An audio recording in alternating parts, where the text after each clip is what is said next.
Halo teman-teman, perkenalkan kami dari grup 11. Saat ini kami akan membahas tentang obat yang bekerja di sistem kardiovaskular, khususnya obat heparin. Namun, sebelum kami membahas tentang heparin, kami akan menampilkan nama anggota kelompok kami terlebih dahulu. Apa sih heparin itu? Nah, heparin adalah jenis obat yang digunakan untuk mencegah pembentukan gumpalan darah pada orang yang memiliki kondisi medis tertentu atau yang sedang menjalani prosedur medis tertentu yang meningkatkan kemungkinan pembentukan gumpalan. Adapun nama paten dan nama generik untuk heparin. Untuk nama patennya ada heparin sodium injection, Inviclot, dan Vaxel heparin sodium. Sedangkan untuk nama generik ada Thromboflash, Thrombogel, Thrombopop, Oparin, dan Inviclot. Perkenalkan, nama saya Tessa Septerina Romaito. Selanjutnya saya akan menjelaskan jenis atau bentuk sediaan dari obat heparin. Ada dua bentuknya, yang pertama berbentuk injeksi dan yang kedua berbentuk gel atau biasa disebut dengan salep. Injeksi ada dua pemberiannya. Yang pertama ada pemberian melalui intravena dan pemberian melalui subkutan.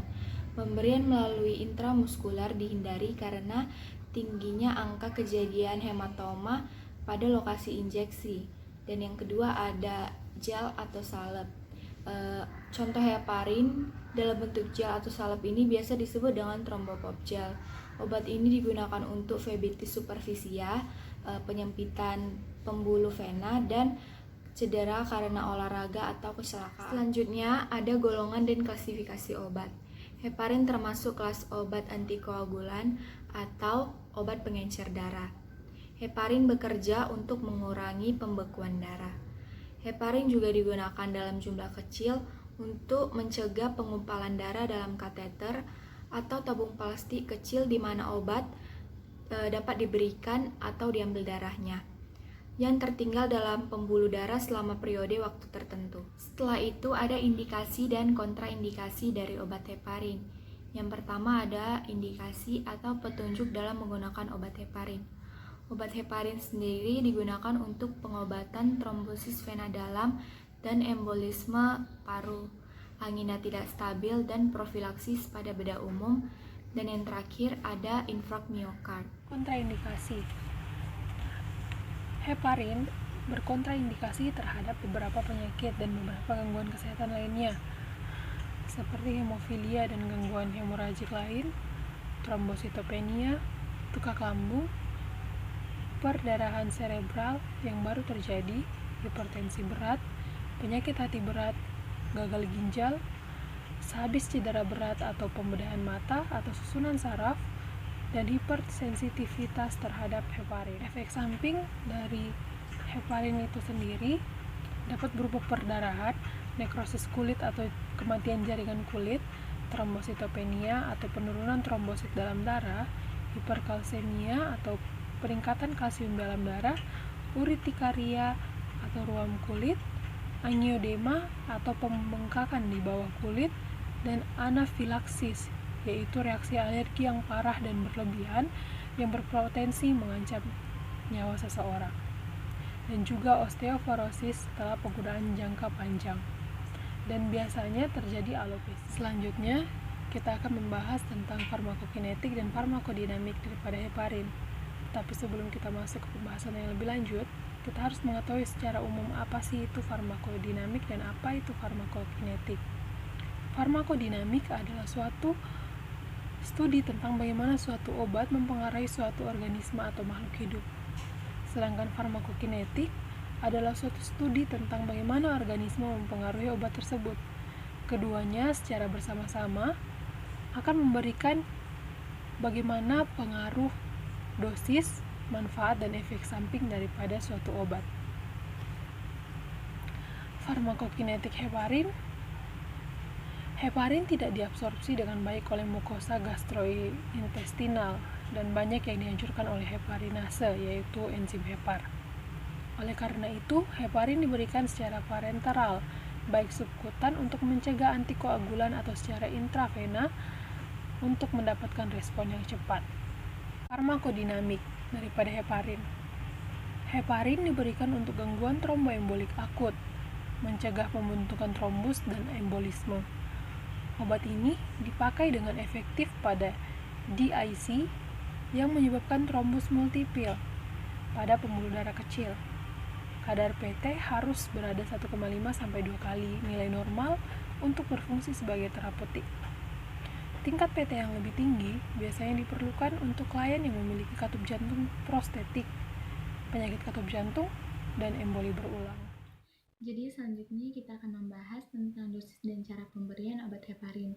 Tentunya ini tergantung pada kondisi, bentuk obat yang akan menentukan dosis yang akan diberikan kepada pasien. Nah, langsung saja kondisi yang pertama yaitu pengobatan terhadap embolisme paru dan juga DVT atau deep vein thrombosis. Dalam bahasa Indonesia dikenal dengan trombosis vena dalam.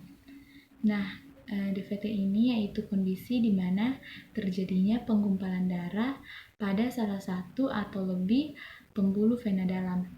Biasanya terjadi pada betis maupun paha, namun bisa juga terbentuk pada bagian tubuh lainnya. Secara injeksi intravena, dosisnya yaitu 5.000 unit, namun untuk embolisme paru itu biasanya 10.000 unit dan embolisme paru yang sudah tergolong parah. Kemudian dosis ini akan diikuti oleh dosis lanjutan yaitu melalui infus intravena maupun subkutan. Nah, jika secara intravena itu 15-25 unit per kilogram berat badan per jam, dan jika secara injeksi subkutan itu 15.000 unit per 12 jam. Dianjurkan untuk diadakan pemantauan laboratorium yang sebaiknya dilakukan pada setiap hari. Nah, yang kedua yaitu dosis dan cara pemberian kepada remaja muda dan anak-anak itu biasanya dosisnya muatannya lebih rendah tentunya dan menggunakan dua bentuk obat. Yang pertama itu secara infus intravena, yang kedua itu secara injeksi subkutan. Nah, secara intravena itu dosisnya sekitar 15-25 unit per kilogram berat badan per jam. Untuk dewasa biasanya 18 unit per kilogram berat badan per jam. Nah, yang kedua bentuk obatnya yang secara injeksi subkutan itu biasa dosisnya 250 unit per kilogram berat badan per jam. Nah, untuk dosis ini kepada remaja muda dan anak-anak itu sudah termasuk dalam kondisi anemia tak stabil, embolisme paru, oklusi arteri perifer akut, dan DVT, trombosis vena dalam, itu sudah termasuk dalam dosis dan pemberian pada kondisi Selanjutnya yaitu dosis dan cara pemberian. Yang pertama, profilaksis pada beda umum lewat injeksi subkutan. 5.000 unit 2 jam sebelum pembedahan. Kemudian setiap 8-12 jam selama 7 hari atau sampai pasien pulang dari rumah sakit. Pemantauan tidak diperlukan kecuali selama masa kehamilan sangat diperlukan untuk dipantau. Kemudian 5.000 sampai 10.000 unit setiap 12 jam. Penting, tidak termasuk pencegahan trombosis katup jantung prostetik pada kehamilan yang memerlukan penata laksanaan khusus. Selanjutnya yaitu nursing consideration. Do not use drug if patient is pregnant. Heparin is anticoagulant of choice. Advise patient to use contraceptives. Monitor PT ratio or INR regularly to adjust dosage. Administer IV form to patients stabilized on Coumadin who are not able to take oral drug. Dosage are the same. Return to oral form as soon as feasible.